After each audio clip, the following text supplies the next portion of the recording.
Over the years, the fractional reserve system and its integrated network of banks backed by a central bank has become the dominant money system of the world. At the same time, the fraction of gold backing the debt money has steadily shrunk to nothing. The basic nature of money has changed. In the past, a paper dollar was actually a receipt that could be redeemed for a fixed weight of gold or silver. In the present, a paper or digital dollar can only be redeemed for another paper or digital dollar. In the past, privately created bank credit existed only in the form of private banknotes, which people had the choice to refuse, just as we have the choice to refuse someone's private check today. In the present, privately created bank credit is legally convertible to government-issued fiat currency, the dollars, loonies, and pounds we habitually think of as money. Fiat currency is money created by government fiat or decree, and legal tender laws declare that citizens must accept this fiat money as payment for debt, or else the courts will not enforce the obligation. So now the question is, if governments and banks can both just create money, then how much money exists? In the past, the total amount of money in existence was limited to the actual physical quantities of whatever commodity was in use as money. For example, in order for new gold or silver money to be created, more gold or silver had to be found and dug out of the ground. In the present, money is literally created as debt. New money is created whenever anyone takes a loan from the bank.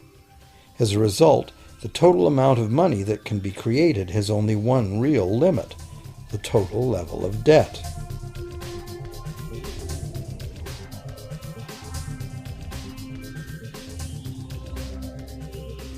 Governments place an additional statutory limit on the creation of new money by enforcing rules known as fractional reserve requirements. Essentially arbitrary, fractional reserve requirements vary from country to country and from time to time. In the past, it was common to require banks to have at least $1 worth of real gold in the vault to back $10 worth of debt money created. Today, reserve requirement ratios no longer apply to the ratio of new money to gold on deposit, but merely to the ratio of new debt money to existing debt money on deposit in the bank. Today, a bank's reserves consist of two things: the amount of government-issued cash or equivalent that the bank has deposited with the central bank, plus the amount of already existing debt money the bank has on deposit. To illustrate this in a simple way, let's imagine that a new bank has just started up and has no depositors yet. However, the bank's investors have made a reserve deposit of $1,111.12 of existing cash money at the central bank. The required reserve ratio is 9-to-1. Step 1. The door is open and the new bank welcomes its first loan customer. He needs $10,000 to buy a car. At the 9-to-1 reserve ratio, the new bank's reserve at the central bank, also known as high-powered money, allows it to legally conjure into existence 9 times that amount, or $10,000, on the basis of the borrower's pledge of debt. This $10,000 is not taken from anywhere. It's brand new money simply typed into the borrower's account as bank credit. The borrower then writes a check on that bank credit to buy the used car. Step 2. The seller then deposits this newly created $10,000 at her bank. Unlike the high-powered government money deposited at the central bank, this newly created credit money cannot be multiplied by the reserve ratio. Instead, it's divided by the reserve ratio. At a ratio of 9-to-1, a new loan of $9,000 can be created on the basis of the $10,000 deposit. Step 3. If that $9,000 is then deposited by a third party at the same bank that created it or at a different one, it becomes the legal basis for a third issue of bank credit, this time for the amount of $8,100.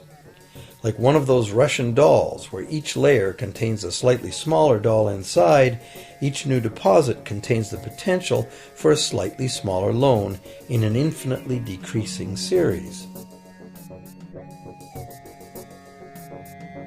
Now, if the loan money created is not deposited at the bank, the process stops. That's the unpredictable part of the money creation mechanism.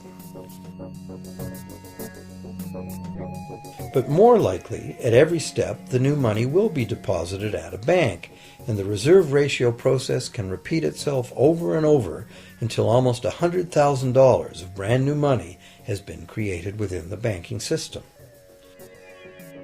All of this new money has been created entirely from debt, and the whole process has been legally authorized by the initial reserve deposit of just $1,111.12, which is still sitting untouched at the central bank. What's more, under this ingenious system, the books of each bank in the chain must show that the bank has 10% more on deposit than it has out on loan.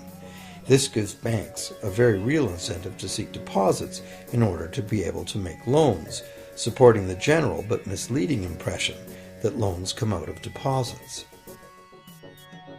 Now, unless all the successive loans are deposited at the same bank, it cannot be said that any one bank got to multiply its initial high-powered money reserve almost 90 times by issuing bank credit out of nothing. However, the banking system is a closed loop. Bank credit created at one bank becomes a deposit in another, and vice versa. In a theoretical world of perfectly equal exchanges, the ultimate effect would be exactly the same as if the whole process took place within one bank.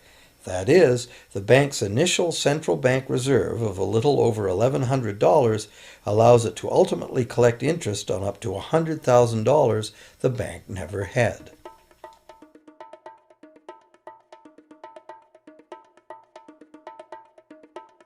If that sounds ridiculous, try this.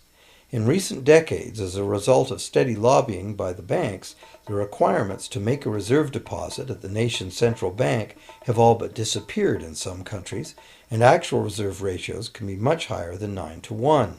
For some types of accounts, 20-to-1 and 30-to-1 ratios are common. And even more recently, by using loan fees to raise the required reserve from the borrower, banks have now found a way to circumvent reserve requirement limitations entirely. So, while the rules are complex, the common sense reality is actually quite simple. Banks can create as much money as we can borrow.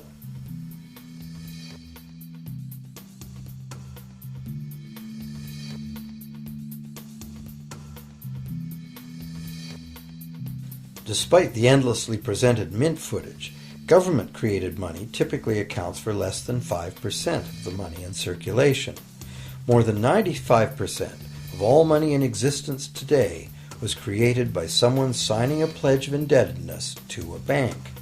What's more, this bank credit money is being created and destroyed in huge amounts every day, as new loans are made and old ones repaid.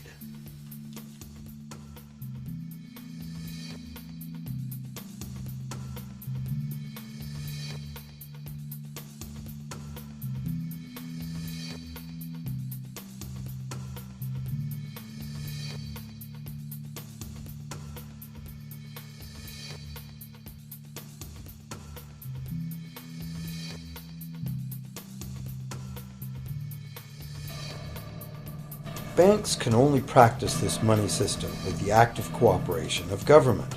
First, governments pass legal tender laws to make us use the national fiat currency. Secondly, governments allow private bank credit to be paid out in this government currency. Thirdly, government courts enforce debts. And lastly, governments pass regulations to protect the money system's functionality and credibility with the public, while doing nothing to inform the public about where money really comes from. The simple truth is that when we sign on the dotted line for a so-called loan or mortgage, our signed pledge of payment, backed by the assets we pledge to forfeit should we fail to